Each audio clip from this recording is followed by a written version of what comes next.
Assalamu alaikum. This is Mazhar Ali and wish you all a very warm welcome to this beautiful sessions of Mazhar Ali lectures. Okay, these days we are talking about the introduction of biology. Okay, class 9 के lecture ले रहे हैं और biology के introduction हमने start किया हुआ है। अब तक हमने ये बात कर ली है कि बायोलॉजी का मतलब क्या होता है, क्या होती है लाइफ की कैरेक्टरिस्टिक क्या है, ठीक है। और लास्ट लेक्चर से हमने स्टार्ट की है ब्रांचेस ऑफ बायोलॉजी, ठीक है जी। ये लेक्चर अपलोडेड है, आप जरूर देख सकते हैं। आज के लेक्चर में और भी ब्रांचेस की बात करेंगे। Without any kind of wasting time start करते हैं जी टेक्सोनॉमी से, ठीक है जी। टेक्सोनॉमी का मतलब क्या है? देखिए, टेक्सोनॉमी एक बायोलॉजी की ब्रांच है जिसमें हम ऑर्गेनिज्म की आइडेंटिफिकेशन करते हैं, उनको ग्रुप्स में अरेंज करते हैं और उनको साइंटिफिक नेम देते हैं, ठीक है जी। क्या मतलब है टेक्सोनॉमी का? टेक्सोनॉमी का मतलब, से फॉर एग्जाम्पल हमने एक ऑर्गेनिज्म देखा, हमें मालूम नहीं है कि ये बैक्टीरिया है, ये कोई एल्गी है, ये कोई फंजाई है, प्लांट है या एनिमल है। सबसे पहले हम उसको आइडेंटिफाई करेंगे कि वो क्या है। किस बेस पर आइडेंटिफाई करेंगे? वो कुछ कैरेक्टरिस्टिक हमारे पास हैं कि अगर ये फॉलोइंग कैरेक्टरिस्टिक हो, इसके पास न्यूक्लियस ना हो, अगर ये अपनी न्यूट्रिशन वैरायटी वाली शो करता हो तो जी ये बैक्टीरिया होगा। अगर ये अपना खाना खुद बना सकता हो लेकिन इसके पास ऐसा सेल हो जिसमें कंप्लीट न्यूक्लियस हो, ठीक है, तो ये प्लांट होगा, ठीक है। अगर इसमें सेल ज़्यादा मौजूद है और ये अपना खाना भी खुद नहीं बना पा रहा, यूकैरियोटिक सेल है, तो यू आर गेटिंग इट, तो ये एनिमल सेल, ये एनिमल होगा। इस बेस पर हम पहचानते हैं, ठीक है जी, ऑर्गेनिज्म को। ये आइडेंटिफिकेशन करना, इस तरीके से उनको सिमिलरिटीज और डिफरेंसेस की बेस पर ग्रुप्स में अरेंज करना कि ये देखना कि अगर ये बैक्टीरिया है तो बैक्टीरिया के ग्रुप में रख देना, अगर ये प्रोटोजोन है तो प्रोटोजोन के ग्रुप में रख देना, अगर कोई फंजाई है तो फंजाई के ग्रुप में रख देना, कोई प्लांट है तो प्लांट के ग्रुप में रख देना, अगर कोई एनिमल है तो एनिमल के ग्रुप में रख देना, ठीक है जी। और उसके बाद उसको साइंटिफिक नेम देना। साइंटिफिक नेम, देखिए ये साइंटिफिक नेम ये तरीका होता है जिसमें हम ऑर्गेनिज्म को कुछ वर्ड से पहचानते हैं और वो word through out the world same रहेंगे। जैसे कि इंसान है ना, हमारे लोकली तो नाम अलग अलग होते हैं लेकिन साइंटिफिकली और बायोलॉजिकली हमारा नाम है होमोसेपियंस। होमोसेपियंस होमोसेपियंस का मतलब, होमोसेपियंस का मतलब man who is voice, man who is voice, man who is voice. अब जब हमने मेन कहा ना, तो इसमें आपके दिल की धड़कनें तेज ना हो। मेन का मतलब यहाँ पर वुमेन भी आ गए, वुमेन भी मेन में शुमार होता है उनका। मेन वुमेन दोनों जो है वो वाइस होती है, इसमें कोई दो राय वाली बात नहीं। वेल, अब होमोसेपियंस हम कहीं भी चले जाएं, दुनिया के किसी भी कोने में चले जाएं, ये साइंटिफिक नेम सेम रहेगा, ठीक है जी। लेकिन अलग अलग ज़बानों में इंसानों को अलग अलग नामों से जाना जाता है। इंसान, बशर वगैरह वगैरह जो है कि उन ह्यूमंस अलग अलग नामों से जाना जाता है। अलग अलग प्लेसेस पर हमारे साइंटिफिक हमारे जो है नाम अलग हो सकते हैं, इंडिविजुअल के नाम अलग हो सकते हैं, लेकिन साइंटिफिक नेम हर जगह पे सेम रहेगा। यही खूबी है साइंटिफिक नेम की, ठीक है। तो जो भी ऑर्गेनिज्म है उनको आइडेंटिफाई करना, पहचानना, उनको ग्रुप्स में अरेंज करना और उनको साइंटिफिक नेम देना, ये कहलाता है टेक्सोनोमी। टेक्सोनोमी का जो टर्म है, ये टर्म दिया था डी एपी APD कैंडोल ने, ये आपको याद रखना है, good student should know, Candolle ने, ठीक है जी। अच्छा, और फादर ऑफ टेक्सोनोमी जो है वो है Carolus Linnaeus. Carolus Linnaeus, he was known as the father of taxonomy. Taxonomy is also known as systematics. इसको सिस्टमेटिक्स भी कहा जाता है कुछ अच्छी बुक्स के अंदर, ठीक है जी। अब आप सेफ हाथ हो गया अंदर हैं, आपको टेंशन लेने की जरूरत नहीं। ये अलग अलग टर्मिनोलॉजीज अलग अलग बुक्स में होती हैं जो कि अच्छे स्टूडेंट को मालूम होनी चाहिए। Taxonomy also known as systematics, this term is coined by the A P de Candolle, the father of taxonomy, he was known as the Carolus Linnaeus. Done. अच्छा जी, टेक्सोनोमी का मतलब क्या है? Taxonomy, it's a branch of biology in which we identify different organisms, do their arrangement on the basis in different group based on similarities and differences. Similarity और differences की base पर groups बनाते हैं। कैसे? सवाल बनाए रखिए, अभी क्लियर होगा। And giving scientific name to them, ठीक है जी। ये देखें, आपके सामने मैंने बहुत सारे शेप्स बनाई हुई है। There is triangle, there is star, there is circle, there is square and there is pentagon, ठीक है जी। हम क्या करेंगे, सबसे पहले हम ट्राइंगल्स का एक ग्रुप बना देते हैं। जितने भी ट्राइंगल्स हैं वो मैं इस ग्रुप में रख रहा हूँ, जितने सर्किल हैं इस ग्रुप में रख रहा हूँ, जितने स्क्वायर्स हैं इस ग्रुप में रख रहा हूँ, जितने जितने पेंटागन हैं इस ग्रुप में रख रहा हूँ, और जितने भी हमारे बिलव्ड स्टार्स हैं वो इस ग्रुप में रख रहा हूँ, ठीक है। अब आपने यहाँ पे क्या किया, यहाँ पे आपने देखा कि अलग अलग शेप्स को पहले आपने आइडेंटिफाई किया, देन उसको on the basis of similarity differences आपने ग्रुप्स में अरेंज किया, यानी जो सिमिलर ट्राइंगल थे उनको एक साथ रखा, सर्किल से उनको सेपरेट रखा, तो ये डिफरेंसेस की बेस पर उनको ग्रुप में अरेंज किया गया। देन आपने उनको नाम दे दिए कि ये ट्राइंगल का ग्रुप है जी, ये सर्किल का ग्रुप है, ये स्क्वायर का ग्रुप है, पेंटागन का ग्रुप है और ये स्टार का ग्रुप है। Same thing apply over the organism as well. For example if we take in this triangle as bacteria, okay, so हम इस तरीके से बैक्टीरिया को जो है क्लासिफाई, बैक्टीरिया को आइडेंटिफाई करके और अरेंज कर लेंगे ग्रुप्स में। If we take in this circle as protozoan और प्रोटिस्ट, क्या होते हैं ये प्रोटिस्ट, क्या होते हैं ये बैक्टीरिया, आगे हम डिटेल से बात करेंगे, ट्रस्ट मी। इसके अलावा ये स्क्वायर्स को आप फंजाई मान लीजिए, पेंटागन को आप प्लांट्स मान लीजिए और स्टार्स को आप एनिमल मान लीजिए, एनिमल्स में ही शुमार होता है हम ह्यूमंस का, ठीक है जी। अच्छा, तो ये देखें, आपने बैक्टीरिया को पहचाना, ग्रुप में अरेंज किया, प्रोटिस्ट को पहचाना, ग्रुप में अरेंज किया, फंजाई को पहचाना, ग्रुप में अरेंज किया, प्लांट को पहचाना, ग्रुप में अरेंज किया, एनिमल को पहचाना, ग्रुप में अरेंज किया, जो सिमिलर थे उनको सेम ग्रुप में रखा, जो डिफरेंट थे उनको डिफरेंट डिफरेंट ग्रुप्स के अंदर रखा, ठीक है। अब आप इनको साइंटिफिक नेम देंगे, that is what is something, that something is what is called the taxonomy that we have, the father of taxonomy A P de Candolle. देखें, दो टर्म होते हैं जो जब आप टेक्सोनोमी की बात करेंगे ना तो बड़े पैरेलल ये टर्म बताए जाते हैं और इनके डिफरेंसेस भी आपको मालूम होना चाहिए लास्ट में। There is taxonomy, there is classification. देखें, टेक्सोनोमी का मतलब ये है कि ऑर्गेनिज्म को आइडेंटिफाई करना, ऑर्गेनिज्म को ग्रुप्स में अरेंज करना और उनको साइंटिफिक नेम देना, ये होता है टेक्सोनोमी। क्लासिफिकेशन हम कह सकते हैं इट इज अ केस और a part of taxonomy. Classification में हम ऑर्गेनिज्म को सिर्फ ग्रुप्स में अरेंज करेंगे, बस सिर्फ ग्रुप्स में अरेंज करना क्लासिफिकेशन कहलाता है। लेकिन taxonomy is something more. In taxonomy we have to do the identification, we have to do the classification and we have to giving them the scientific name, okay. So that is what is called the taxonomy and classification differences. इनके differences भी आपको याद रखने हैं। आगे move करते हैं हमारी दूसरी ब्रांच की तरफ, that is what is called the genetics. I think आपको बातें समझ में आ रही है। Genetics, genetics is the study of heredity and variations. Now what is heredity? Heredity का मतलब ये होता है कि पेरेंट के जो करेक्टर है अपने ऑफस्प्रिंग में मुंतकिल होना, वालिदैन के करेक्टर बच्चों में जो मुंतकिल होते हैं, that is what is called the heredity. And variation, variation they are the smaller differences among the member of the closely related individuals. इंसान है ना, मिपर खास के जितने भी इंसान हैं सब सिमिलर तो नहीं है, सब में डिफरेंसेस हैं, that is what is called the variation. मिपर खास में जितने भी डॉग्स हैं सिमिलर तो नहीं है, वेरिएशंस हैं। जितने भी कैट्स हैं सिमिलर तो नहीं है, डिफरेंसेस हैं, that is what is called the variation.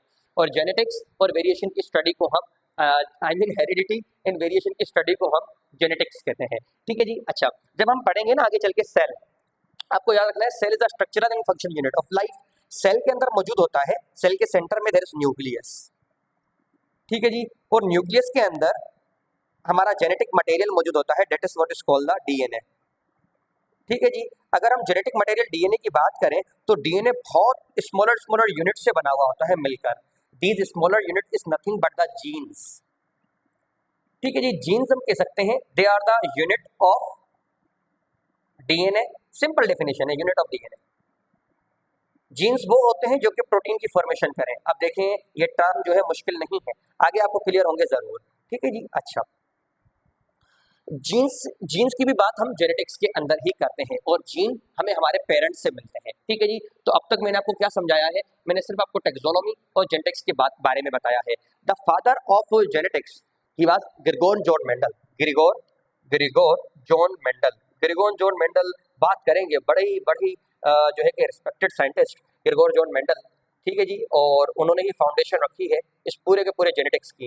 जो आज हम डिजाइनर बेबीज की बात करते हैं कि हमारा जो बच्चा हो उसकी आंखें ऐसी हों, बाल ऐसे हों, कद ये हो, वगैरह वगैरह, डिजाइनर बेबीज जो आज हम पैदा कर सकते हैं, बना सकते हैं, वो with the help of this genetics given by the Gregor John Mendel. He was known as the father of genetics, then modern genetics. अच्छा, जेनेटिक्स की भी टाइप होती है। हमने टेक्सोनोमी की बात कर ली, हमने जेनेटिक्स की बात कर ली, हम आते हैं बायोकेमिस्ट्री पर। Bio word refers to the life. Bio का मतलब होता है लाइफ और केमिस्ट्री का मतलब यह है कि chemicals, matter and their changes. Now what does it mean? Biochemistry का मतलब उन केमिकल्स की बात करना जो कि लाइफ के लिए इंपॉर्टेंट है, ठीक है जी, और लाइफ की फाउंडेशन रखते हैं। क्या मतलब है लाइफ की फाउंडेशन? जो लाइफ की बुनियाद रखते हैं। लाइफ की बुनियाद क्या है? सेल। सेल को बनाने वाले जो केमिकल्स हैं उनकी स्टडी ही बायोकेमिस्ट्री कहलाती है। कौन कौन से वो केमिकल्स हैं? सिर्फ 4 के नाम बताता हूँ, ज्यादा के नहीं, आप जरूर याद रखेंगे। There is protein, there is carbohydrate, there is lipid and there we have nucleic acid. Carbohydrate, lipid and nucleic acid. Done. इनमें फर्दर बहुत बहुत बहुत ज्यादा वेरिएशन होती है। आने वाले लेक्चर्स में आपके दिमाग के कपाट खोले जाएंगे। फिलहाल आप ये याद रखिए कि protein, carbohydrate, lipid, nucleic acid, ऐसे काइंड के केमिकल्स जो कि सेल को बनाते हैं, लाइफ की फाउंडेशन रखते हैं, लाइफ की बुनियाद रखते हैं, और उनकी स्टडी, इनकी किस तरीके से फॉर्मेशन हुई उनकी स्टडी, किस तरीके से सेल में बनते हैं उनकी स्टडी, किस तरीके से ये ब्रेक होते हैं उनकी स्टडी, इनकी टाइप्स क्या है, इनके फंक्शन क्या है, इनका काम क्या है, सब चीजों की स्टडी बायोकेमिस्ट्री कहलाती है। So the biochemistry is the study of those chemicals and chemical reaction. उन केमिकल रिएक्शन और केमिकल्स की बात की जाएगी जो कि फाउंडेशन रखते हैं, बुनियाद रखते हैं जिंदगी की, और जिंदगी के सर्वाइवल के लिए लाजमी है। देखिए, ये केमिकल्स थे जो डिफरेंट डिफरेंट तरीके से कंबाइन हुए और हमें जो है सेल के ऑर्गेनल मिले, यानी सेल के स्मॉलर स्मॉलर पार्ट, सेल्स के पार्ट, और वो कंबाइन हुए तो हमारा बिलव्ड सेल बन गया। लाइफ जो है वो सेल के लेवल पर आती है। Life emerge at the level of cell. Done. अब नेचर ने सेल का साइज छोटा क्यों रखा है, ये भी आने वाले लेक्चर में बताऊंगा, एवोल्यूशन के साथ रिलेट करके बताऊंगा। Nothing in biology makes sense accept in the light of evolution, बात करेंगे जरूर। डन। अच्छा, आगे मूव करते हैं। हिस्टोलॉजी। देखें, ये जो सेल्स होते हैं ना, सेल्स कंबाइन होते हैं, एक जैसे सेल कंबाइन हो जाते हैं और एक बड़ा सा स्ट्रक्चर फॉर्म कर देते हैं। Similar cell combine together and form a larger structure. ठीक है, और इस लार्जर स्ट्रक्चर को हम टिश्यू कहते हैं। ठीक है जी। अच्छा, अब ये जो टिश्यू है, टिश्यू की स्टडी को हिस्टोलॉजी कहा जाता है। एनिमल्स के टिश्यू अलग तरीके के होते हैं, प्लांट्स के टिश्यू अलग तरीके के होते हैं। एनिमल टिश्यू 4 तरह के हैं। There is epithelial tissue, there is connective tissue, there is nervous tissue, there is muscular tissue. Plant के टिश्यू को हम डिवाइड कर लेते हैं into meristematic tissue and permanent tissue. किस बेस पर, आपको याद रखने की जरूरत नहीं है, और आपको ये चार्ट भी याद रखने की जरूरत नहीं है। ठीक है जी, आपको सिर्फ इसको समझना है, बस आपके रेफरेंस के लिए है। देखें, आपको कुछ भी मेमोराइज करने की जरूरत नहीं है, सिर्फ समझें कि टिश्यूज तक किस तरीके से प्लांट और एनिमल में होते हैं, और उनकी स्टडी को ही हिस्टोलॉजी कहा जाता है। डन। देखें, प्लांट के tissue could be meristematic, they could be permanent. Meristematic could be apical, they could be intercalary, they could be vascular. Permanent 2 तरीके के होते हैं, there is simple, there is compound. Simple फिर फर्दर एपिथेलियल होते हैं, there is ground, there is supporting. Supporting could be celluloid comma, there is sclerenchyma comma, and compound there is xylem and there is phloem. Trust me, आने वाले lectures में मैं आपको ये चीज़ें याद करवा दूंगा, ये मैं डिटेल से पढ़नी है। फिलहाल आपके रेफरेंस के लिए बातें सिर्फ लिखी जा रही हैं। अब तक हमने क्या क्या बात कर ली है, अब तक हमने ये देख लिया कि टेक्सोनोमी का मतलब क्या होता है। टेक्सोनोमी का मतलब ऑर्गेनिज्म को आइडेंटिफाई करना, ग्रुप्स में अरेंज करना सिमिलरिटी और डिफरेंसेस की बेस पर, और साइंटिफिक नेम देना। देन उसके बाद हमने बात की जेनेटिक्स की, study of heredity and variation. Heredity का मतलब क्या होता है, पेरेंट के कैरेक्टर जो ऑफस्प्रिंग में ट्रांसफर हो रहे हैं। वेरिएशन का मतलब क्या होता है, स्मॉलर स्मॉलर डिफरेंसेस जो कि among the member of the same species exist करते हैं। ठीक है जी, इसे हम जेनेटिक्स कहेंगे। इसके बाद तीसरी ब्रांच हमने बायोकेमिस्ट्री की बात की। बायोकेमिस्ट्री यानी वो केमिकल्स, वो मॉलिक्यूल्स जो कि लाइफ को मेंटेन करते हैं, लाइफ की फाउंडेशन होते हैं, उनकी स्टडी बायोकेमिस्ट्री कहलाती है। एपिडी केंडोल टेक्सोनोमी के फादर थे। एपिडी केंडोल का टर्म जो है, टेक्सोनोमी का टर्म जो है एपिडी केंडोल ने दिया। Father of taxonomy Carolus Linnaeus है। इसके अलावा जेनेटिक्स के फादर ग्रेगोर जॉर्ज मेंडल है। बायोकेमिस्ट्री में हमने मॉलिक्यूल की स्टडी की। Histology, study of tissue. What is tissue? Combination of similar cell having similar function. Tissue could be are of 2 type, there is animal tissue, there is plant tissue. Animal tissue, there are further 4 types of animal tissue is present over there. There is epithelial tissue, there is connective tissue, there is muscular tissue, there is nervous tissue. In case of plant, we could divide the tissues into 2 broad categories. We have meristematic tissue and we have permanent tissue. Meristematic tissue is known as intercalary meristem, there is apical meristem, there is vascular meristem. Permanent tissue, there is simple permanent and there is complex permanent. Simple permanent is further divided into 3 categories. There is epithelial tissue, there is ground tissue, there is supporting tissue, which are of collenchyma and sclerenchyma. And complex tissue, there is no pun in telling that they are of 2 types. One type is what? One type is xylem and other type is phloem. अब तक हमने पढ़ाई सिर्फ ये है। आगे move करते हैं। पेलियोंटोलॉजी। पेलियोंटोलॉजी का मतलब क्या होता है? पेलियोंटोलॉजी का मतलब है स्टडी ऑफ फॉसिल्स।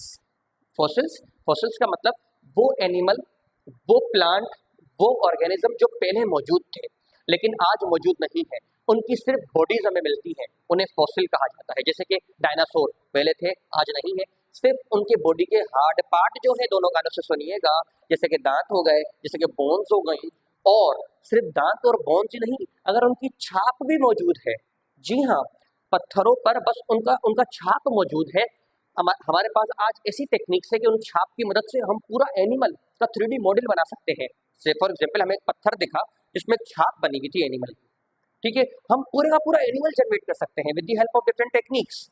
ठीक है, वो छाप, हार्ड स्ट्रक्चर, इन चीजों का मिलना जो पहले थे आज नहीं है, उन्हें हम फॉसिल्स कहते हैं, और फॉसिल्स की स्टडी को पैलियोंटोलॉजी कहा जाता है, the study of fossils. Now what are the fossils? Fossils basically they are the dead remain, बचे कुछ ही बॉडीज के हिस्से, किनके? ऑर्गेनिज्म के।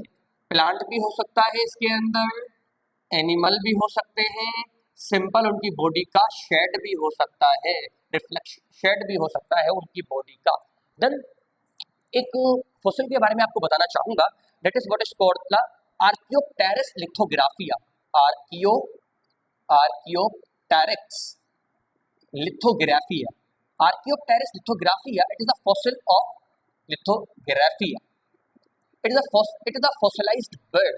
It is a fossilized bird. Its fossil is discovered in the form of impression, just impression on the sedimentary rock. It is discovered by Andres Wegener from the Bavaria, Germany. Okay, now it is kept in the in somewhere in the museum. Okay, this Archaeopteryx lithography is important because it do have the characteristic of birds and characteristic of reptiles. ठीक है, एक bird का fossil कुछ भी नहीं, ना hard bone मिली, ना ही हमें उसका कोई तिथ मिला, आप बस हमें एक उसकी इम्प्रेशन मिली, और उस इम्प्रेशन की मदद से हमने किस तरीके से उसको जनरेट कर दिया वो आपको इमेज में अभी दिखाया जा रहा है। So you are getting it. इस तरीके से ये था असल वो बर्ड, हमें पता नहीं था कि वो ऐसा था, लेकिन उस इम्प्रेशन की मदद से कंप्यूटर ने हमें जनरेट करके दे दिया कि ये बर्ड पहले ऐसा मौजूद था। ये बहुत बड़ा इंपॉर्टेंट है, इससे हमें ये पता चलता है कि रेप्टाइल्स और बर्ड आपस में रिलेटेड है। रेप्टाइल्स क्या होते हैं? लिजर्ड, इसके अलावा स्नेक, क्रोकोडाइल, टॉपिन, टर्टल, ये सारे और बर्ड्स आपस में रिलेटेड है। यानी जो बर्ड्स है ना, according to different concept, birds जो है वो इनसे बने हैं। कैसे बने हैं बात करेंगे एनिमल किंगडम के अंदर। तो ये एक बर्ड था जो पहले मौजूद था, आज नहीं है, इसकी इंप्रेशन हमें मिली जिसकी मदद से हमने इसकी पूरी बॉडी जनरेट कर ली, ये फॉसिल कहलाया। इसकी स्टडी पैलियोंटोलॉजी कहलाती है। I think you are getting this. Now parasitology पर आते हैं। Parasitology, it is a study of parasite, study of what? The parasite that we have. Parasite क्या होते हैं? पैरासाइट ऐसे काइंड के ऑर्गेनिज्म होते हैं जो कि दूसरे ऑर्गेनिज्म की बॉडी में रहते हैं, उनसे खाना भी लेते हैं और उनको नुकसान भी पहुंचाते हैं। ठीक है जी, जैसे कि हमारे सर में मौजूद जुएं, माइट्स जो होती हैं ना, ये ब्लड सक कर रही होती हैं, हमें नुकसान पहुंचा रही होती हैं। बच्चों की बॉडी के अंदर बहुत सारे वर्म मौजूद होते हैं, कीड़े। कौन कौन से? जैसे कि टैप वर्म, अलग से नाम याद रखने की जरूरत नहीं है, टैप वर्म, एस्केरिस वगैरह, ये बच्चों के बॉडी में मौजूद होते हैं। कहाँ से आते हैं? सॉइल से आते हैं। बच्चे मिट्टी में खेलते हैं, उन्हीं मिट्टी वाले हाथों से वो खाना खाते हैं और इस तरीके से ये बच्चों की बॉडी में ये वर्म पहुंच जाते हैं। बच्चों की बॉडी में पहुंचने के बाद ये बच्चों की जो भी डाइजेस्टेड फूड है वो ले रहे होते हैं। ऐसे बच्चे जो है वो अच्छे से ग्रोथ शो नहीं कर पाते। ऐसे काइंड के ऑर्गेनिज्म जो कि दूसरों को नुकसान पहुंचा के अपना फायदा ले रहे हैं, उन्हें हम पैरासाइट्स कहते हैं, और पैरासाइट्स की स्टडी को पैरासाइटोलॉजी कहा जाता है। ये तो मैंने आपको वर्म के बारे में बताया। बहुत सारे ऐसे भी पैरासाइट होते हैं जो कि बैक्टीरिया है और पैरासाइट की तरह एक्ट कर रहे हैं। बहुत सारे ऐसे हम देखेंगे आगे कि प्रोटोजोन है जो है एक्ट कर रहे हैं पैरासाइट की तरह। फंजाई भी पैरासाइट की तरह एक्ट कर रहे हैं। In case of bacteria we have different example. ठीक है जी, इन केस ऑफ जैसे कि सल्मोनेला टाइफा, टाइफाइड काज करने वाला सल्मोनेला टाइफा, ठीक है जी, ये भी एक बिलव्ड पैरासाइट की तरह एक्ट करेगा। Protozoan, I love to mention the name of entamoeba histolytica, entamoeba histolytica. In case of fungi, I love to mention the name of Smut and Rust. ये भी एक काइंड के पैरासाइट की तरह act करेंगे। और वर्म के अंदर मैंने आपको टेपवर्म की एग्जांपल बता दी और जो है कि एस्केरिस की एग्जांपल बता दी। डन। अब हम बात करते हैं फार्मेकोलॉजी की। Pharmacology pharmacology means the study of the formation of drug and their effects and their action. Study of the formation of drug, their way of action, their effect, what is called the pharmacology. Pharmacology एक bio की branch है जिसमें हम study करते हैं drugs की। कौन सी ड्रग? देखें, ड्रग्स जब टर्म हम सुनते हैं ना तो एकदम से हम दिला जाते हैं, हमारा दिमाग कहीं और चला जाता है। ऐसी बात नहीं है। ड्रग वर्ड का मतलब ये होता है कोई भी ऐसा केमिकल जिनको हम मेडिसिन के तौर पे यूज करते हो, जिनको हम डिजीज को ट्रीट करने के लिए यूज करते हो, सर का दर्द, बॉडी का दर्द, पेन से राहत दिलाते हो, ऑपरेशन के दौरान, सर्जरी के दौरान बॉडी के पार्ट को सुन्न करने के लिए यूज करते हो, यानी एनेस्थीसिया की तरह एक करते हो, वो भी ड्रग्स होते हैं। तो ड्रग हमारे पास दो तरीके के होते हैं। देयर इज, लिखते हैं, it should be right over there, it's worth to be right over there. Drugs could be medicinal जो कि हमें बीमारी में दी जाती है, जो कि हमें दर्द से राहत दिलाती है, जो कि हमें जो है कि एनेस्थीसिया के तौर पे दी जाती है। और दूसरी होती है हमारे बिलव्ड एडिक्टिव ड्रग, जिन जो कि है नशे के तौर पे यूज की जाती है। ये बड़ी खतरनाक है एडिक्टिव ड्रग। नाम बताऊंगा मैं आपको अलग अलग ड्रग्स का आने वाले लेक्चर्स में, ठीक है जी। अच्छा, ड्रग्स की स्टडी, ड्रग कैसे बनी, इसका काम क्या है हमारी बॉडी के अंदर, किस तरह का इफेक्ट ये प्रोड्यूस करेगी, इसकी स्टडी को फार्मेकोलॉजी कहा जाता है। इसकी स्टडी को फार्मेकोलॉजी कहा जाता है। तो फार्मेकोलॉजी का मतलब ये होता है कि study of drugs, their effect and their way of action, what is called the drug that we have. इन्हें ड्रग कहा जाता है और ड्रग की स्टडी को फार्मेकोलॉजी कहते हैं, ठीक है जी। अच्छा, ड्रग किस तरीके से एक्ट करती है, थोड़ी सी बॉडी के अंदर इसके बारे में थोड़ा जानने की कोशिश करते हैं।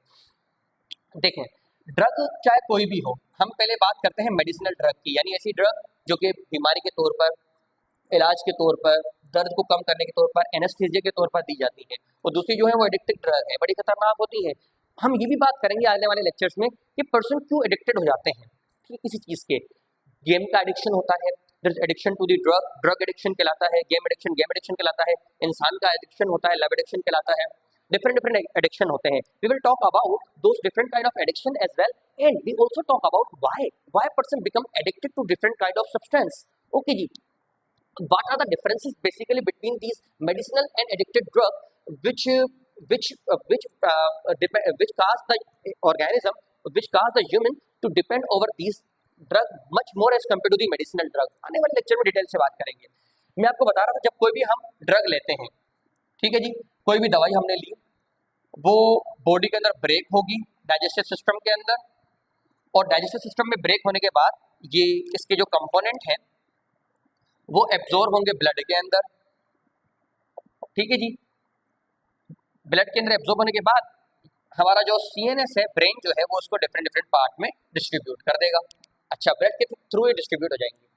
लेकिन ये जो नास्टी ड्रग्स होती हैं, एडिक्टिव ड्रग, रेड से लिखते हैं इनको, नास्टी है ना, ये नोटी ड्रग्स ब्रेक होंगी और ये भी हमारे ब्लड में डिफ्यूज होंगी। अब देखें, ये दिख रही है खतरनाक। ये ड्रग क्या करती हैं, ये बड़ी खतरनाक होती है, ठीक है। ये नोटी ड्रग ब्लड के थ्रू जाकर के पहुंचती हैं हमारे ब्रेन सेल्स तक, और ब्रेन सेल्स का नाम होता है न्यूरॉन। जो इतना मैं आपको पढ़ा रहा हूं, आप सुन रहे हैं, वो सब खेल न्यूरॉन का होता है। न्यूरॉन में सिग्नल ट्रांसमिट करते हैं, and the transmission of signals with in the neuron is what is called the nerve impulse transmission. Nerve impulse, neuron क्या है, ब्रेन के सेल्स हैं। ब्रेन किस तरीके से समझ पाता है, बॉडी को कमांड दे पाता है with the help of nerve impulse. Neuron, ये आपको एक न्यूरॉन दिखाई गई है, इसके ये अलग अलग पार्ट हैं। देयर इज एक्सॉन, ठीक है जी, देयर इज सोमा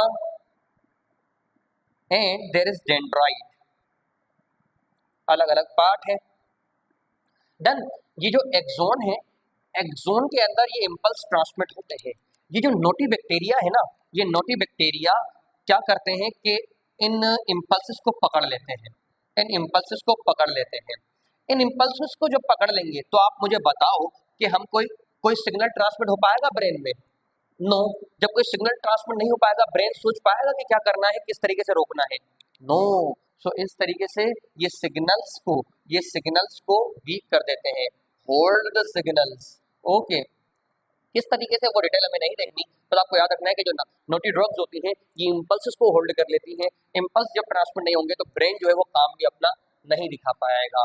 ठीक है, तो किस तरीके से कोई मेडिसिन बनी, बॉडी में आई, उसने किस तरीके से इफेक्ट प्रोड्यूस किए, that is what is called the pharmacology. आपको देखिए इतनी डिटेल याद रखने की जरूरत नहीं है, आपको बस ये याद रखना है कि the study of different drugs. ठीक है जी, study of the formation way of action and effect of different drugs, just इतना याद रखना है, ये पॉइंट इंपॉर्टेंट है, नथिंग मोर देन दैट। ठीक है जी, और आपके रेफरेंस के लिए चीजें बताता हूँ। अब तक हमने क्या पढ़ लिया है? हमने देख लिया टेक्सोनोमी का मतलब क्या है, क्या मतलब है जेनेटिक्स का, बायोकेमिस्ट्री का मतलब क्या होता है, क्या होते हैं ये पैरासाइट, और फार्माकोलॉजी का मतलब क्या है। लास्ट ब्रांच पढ़ के लेक्चर को रैप अप करने की कोशिश करते हैं। Social biology.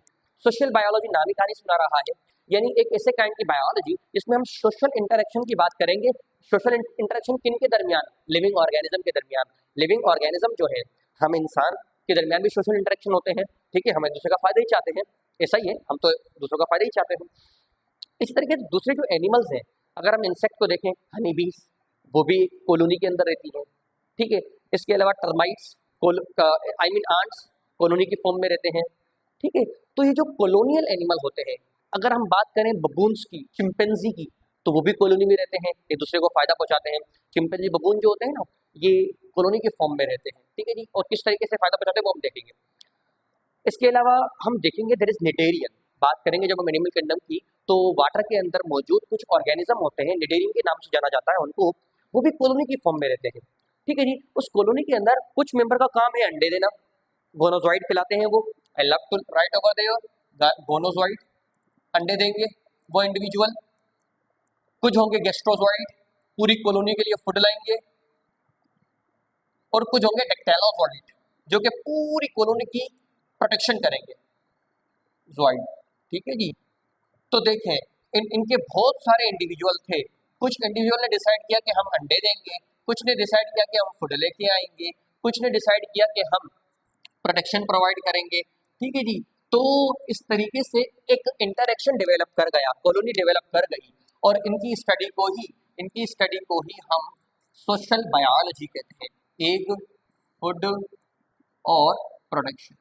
ठीक है जी, ठीक है जी, तो सोशल ऑर्गेनिज्म की स्टडी को, सोशल इंटरेक्शन की स्टडी को सोशल बायोलॉजी कहते हैं।